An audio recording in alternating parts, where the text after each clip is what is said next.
When Google announced plans to acquire Nest for $3.2 billion, a lot of people were left a bit confused. And we can't blame them. On its face, the acquisition of a company that makes a thermostat and smoke detector for over $3 billion does sound a bit off.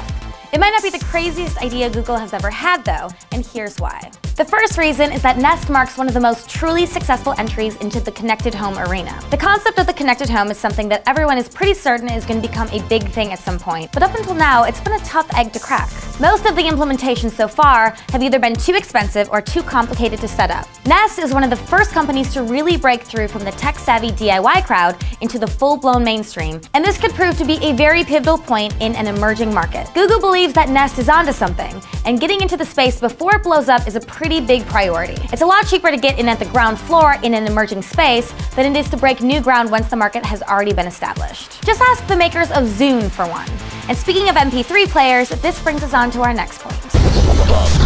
Nest's CEO, Tony Fadell, is known as being the second man behind Steve Jobs responsible for the iPod. Back when the iPod was first released, nobody really thought it would turn into an incredibly profitable empire for Apple, but the vision partly on behalf of Tony Fadell helped shape the space. While Google might not acquire a company at such a high price tag merely for the talent, it certainly factors into the decision.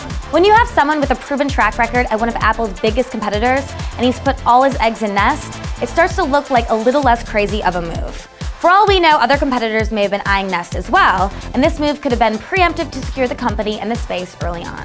Also, what many people may not be aware of, Google Ventures, Google's own venture capital investment arm, was an early investor in Nest. In fact, Bill Maris, one of Nest's 4 board members, was a partner at Google Ventures. Given that Google already has a pretty sizable stake in Nest, the real cost of the acquisition might not actually be as expensive as the advertised price tag. Since Google Ventures gets a share of the returns of the sale, the real price for Google is probably a lot cheaper than $3.2 billion.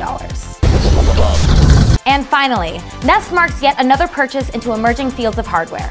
They recently acquired Motorola and Boston Dynamics, the company responsible for the incredibly creepy and incredibly lifelike robots which saw funding and oversight by the US Department of Defense. Google is clearly trying to claim a big stake in the smart future of the physical world, and we imagine that all of these purchases play a part in that journey. We have no idea what Google's plan is to do with the humanoid robots and smart thermostats, but the prospects are almost as exciting as they are terrifying. As long as this doesn't mean we need a Google Plus account to adjust the temperature on our thermostats, we're okay with it for now. Google plans to be pretty hands-off with Nest as a company for the foreseeable future, so we're curious to see what else they come up with. Anyway, that's a brief overview of the acquisition and why, in our minds, it's not as crazy as, say, $3 billion for Snapchat. Because if Microsoft Paint-style doodles on selfies is worth $3 billion, why the hell wouldn't a smart thermostat be?